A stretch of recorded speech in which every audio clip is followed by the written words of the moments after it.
Hello everyone, I am Vaishnavi Khatri, a third year IIPS DAVV student of Mtech IT, and today we will discuss all the questions from my second internal data science paper. And also I have shared the paper and the study material in the description of this video, so do check it out.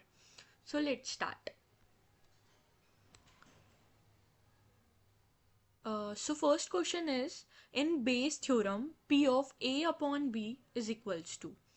So in Bayes theorem, P of A upon B is equals to P of B upon A into P of A upon P of B. A Bayes theorem is basically a way to update your prediction when you get new information. Think of it like this, like first you have a assumption, maybe it will rain today, and then you have a new evidence, like cloud are dark today. So after combining both of these statements, you believe that rain will increases.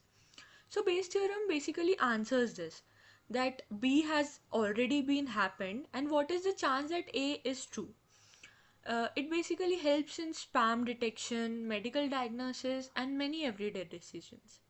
The second question is, 68, 95, 99.7 rule describes the probability mass of the dash distribution. So the answer is normal, that is Gaussian distribution. This rule belongs to the normal distribution, which looks like a smooth bell curved shape. Also, 68% of the value lie close to the average within one standard deviation, and 95% lie within two standard deviation, and 99.7 lies between three standard deviation. So the next question is, the metrics that measure uncertainty gained when replacing distribution A with B is called. So the answer is Kullback liberal divergence. Uh, in super simple example can be seen like if we have a distribution A, that is equal to how you think exam questions will come, and we have another distribution named as B, that is how the questions actually come. If both matches well, then KL, that is Kullback liberal divergence, is small, and if they are very different, so KL will be big. So it's just a measurement of difference between two patterns. The next question is, the ridge regression uses L dash penalty while lasso uses L dash penalty. So the ridge uses L2 penalty and lasso uses L1 penalty, ridge penalty.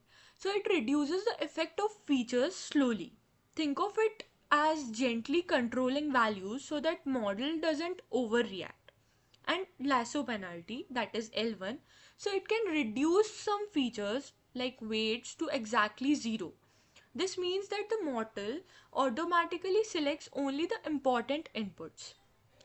So ridge basically smooths the things and lasso simplifies the thing. The next question is, a model that performs well on training data but fails on unseen data suffers from. So the answer is overfitting. A model performs extremely well in training data but does do poor responses on test data is overfitting. And just opposite to it, or we can say if a model doesn't perform well on both of this, like training data and test data, so at that situation is known as underfitting. The next question is, in logistic regression, coefficients are estimated using the dash likelihood function. So the answer is maximum. Basically, logistic regression uses sigmoid function. It finds the best fit for the classification problems. Is the hyperplane in SVM that maximizes distance between classes is called the dash margin hyperplane. So the answer is maximal. So maximal margin hyperplane means uh, draw the line as far as possible from both the groups. Like it tries to separate two classes of data by drawing a line or a plane. Why? Because a bigger gap means more safety, better predictions, and less chance of misclassification. It's like drawing a boundary that keeps both the groups away from the center line. So the next question is, in clustering, K means minimizes the within cluster sum of. Answer is squares of distances. So k-mean group similar data points together. It works like each group has a center which is known as centroid, and k-means tries to keep points as close as possible to their group center. It measures the closeness using squared distances. So the algorithm rearranges points until the total squared distance becomes as small as possible. The lower the distance, the better will be the clustering. So the next question is, in PCA, the first principal component captures the maximum possible data dash. So the answer is variance. PCA finds new directions in the data. The first principal component is the direction where the data spreads the most. It captures largest amount of useful information. Imagine taking a group photo. You rotate the camera angle so that maximum people fit in one frame. The best the angle, that is first component, that is in the first principal component. Next question is, CNNs are effective for dash data while RNNs are suitable for dash data. So CNNs are effective for the image data while RNNs are suitable for sequential data. In CNN, it understands shapes, edges, patterns like human eyes. And in RNN, it remembers previous information like reading a sentence where each word depends on the previous one. So, in smaller terms, CNN is equals to spatial patterns and RNN equals to time or sequential patterns.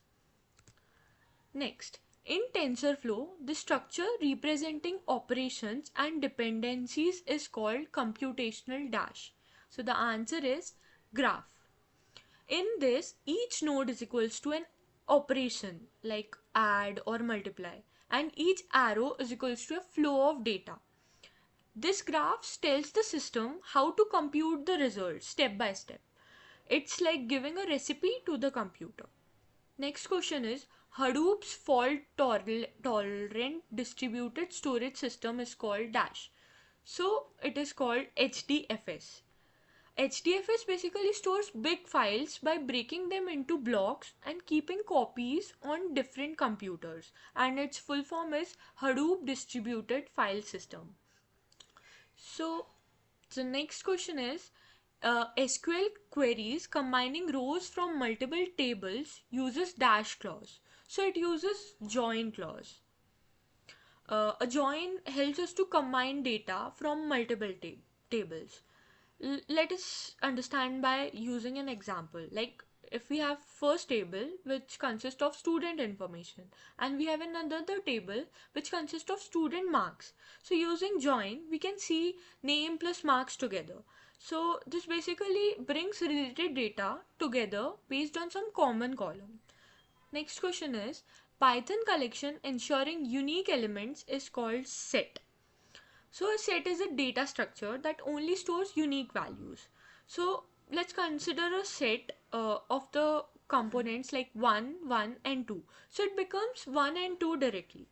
And we use these sets when we don't want duplicates in our data.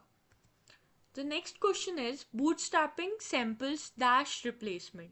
So bootstrapping basically samples the data with replacement. With replacement means picking items randomly, and after picking an item, you just put it back into it. So it can be picked up again. This helps create many sample versions of the same dataset. Next question is probability fair die rolled twice. Sum is equals to 7. So it's not fair, it's pair. So if two dice are thrown, so for a single die we have 6 outcomes, and if two dice are rolled, so we have total of 36 outcomes.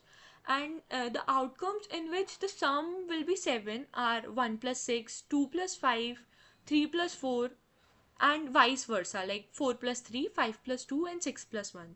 So there are total 6 ways in which the sum will be 7. So probability will be 6 divided by 36, that is 1 upon 6. Thank you.